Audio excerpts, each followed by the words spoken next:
Tara, samahan niyo kaming kumuha ng personalized suika.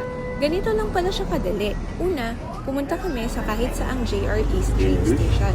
Especially sa Tokyo kasi mas madali doon makahanap. Pagdating sa station, hinanap lang namin yung ticket machines, tapos pinili namin yung purchase ng suika, then select name inscribed suika. Para may name talaga namin yung card.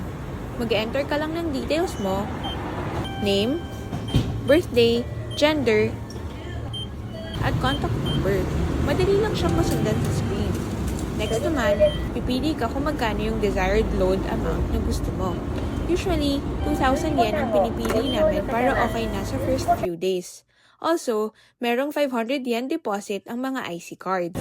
Pagkatapos magbayad, ipiprint na ang name mo sa card mismo.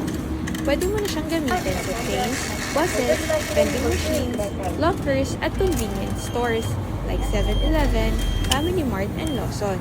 Isang tap lang, good to go ka na. Oo nga pala, hindi lang suika ang pwedeng ipa-personalize ha. Pwede rin yung ibang IC cards like Pasmo, Manaka, Hayaka Ken, at iba pa, depende sa region.